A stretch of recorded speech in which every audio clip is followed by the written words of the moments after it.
Famille hydraulique, ici on a la QAS 115. Branchée, ce qui est important de savoir, cette pompe-là va tirer 20 ampères au démarrage. Ça nous prend donc une extension de circonstance, pas celle de votre salon. Si on utilise avec une génératrice, s'assurer qu'elle est assez puissante. Pour démarrer la pompe, on doit d'abord appuyer sur le bouton en dessous duquel est inscrit « Set ». Bouton pressoir très facile. Ensuite, on vient appuyer en haut sur le bouton à bascule ou le rocker switch une fois en haut.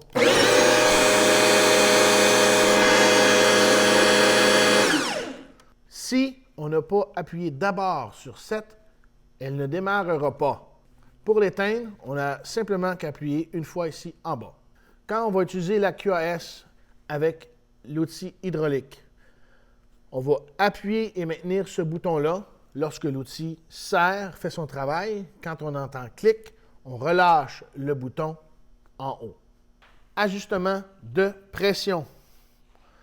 Il faut toujours ajuster la pression sur le manomètre en augmentant la pression. Toujours vers le haut, toujours en montant. Pour ce faire, sur la QAS, c'est cette poignée-ci. Set, run. Pour ajuster la pression sur la pompe, je dois appuyer et maintenir le bouton enfoncé, tourner la poignée d'ajustement et ainsi monter la pression sur le manomètre.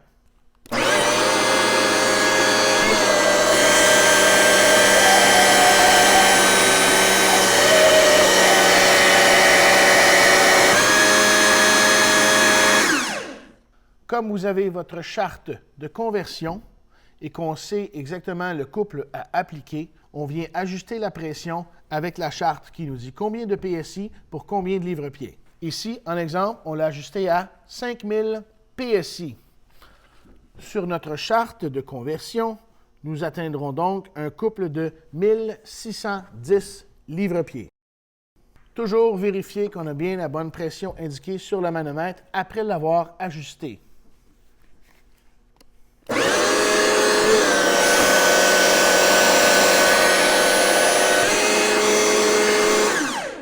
On connecte l'ensemble du système avec les boyaux. D'un côté des boyaux, on a une connexion Quick Connect. Mâle dans la femelle, femelle dans le mâle. Côté outils, les couplers sont toujours vissés. Bien important, ne jamais utiliser de vice grip pour serrer les couplers, ça les magane, puis ensuite on n'est plus capable de les défaire. Toujours serrer à la main.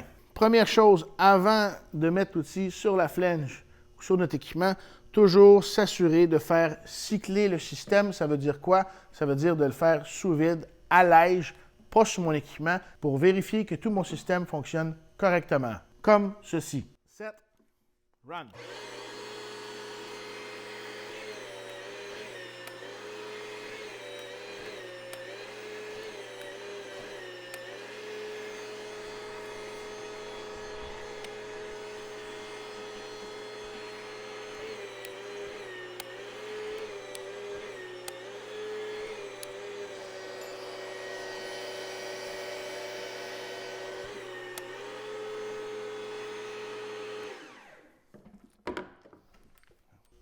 S'assurer lorsqu'on fait cycler tout le système que notre pression, lorsqu'on maintient le bouton enfoncé, monte bel et bien, dans ce cas-ci, à 5000 PSI.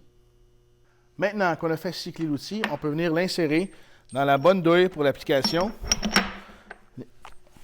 et venir ajuster mon bras de réaction pour que le plus en ligne possible, de la meilleure façon possible, en ligne avec mon écrou. Aussi très important, toujours s'assurer que les boyaux sont bien placés, dégagés de l'espace de travail. Ce qui arrive souvent quand les boyaux sont tordus, ça peut venir dévisser à la longue d'opération nos couplers. Et là, l'huile ne circule plus et ça ne marche plus. Toujours s'assurer que les boyaux sont bien placés et que les connecteurs sont bien vissés.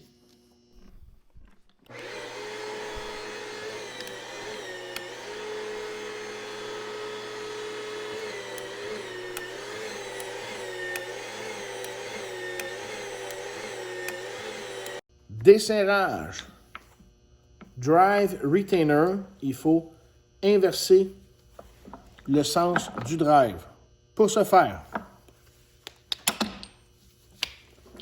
je viens appuyer ici. OK. Ça. Je fais ça de même. Le truc de bleu, je peux m'aider avec le socket qui est là. Ça se tient bien. Replacer le bras de réaction. Encore une fois, toujours s'assurer qu'on est le plus enligné possible. Pour le desserrage, souvent, on peut mettre la pompe presque au maximum. Quand on ne fait pas de mesure ici de coupe de serrage, on peut mettre ça au fond. Ah ouais, mon Léon.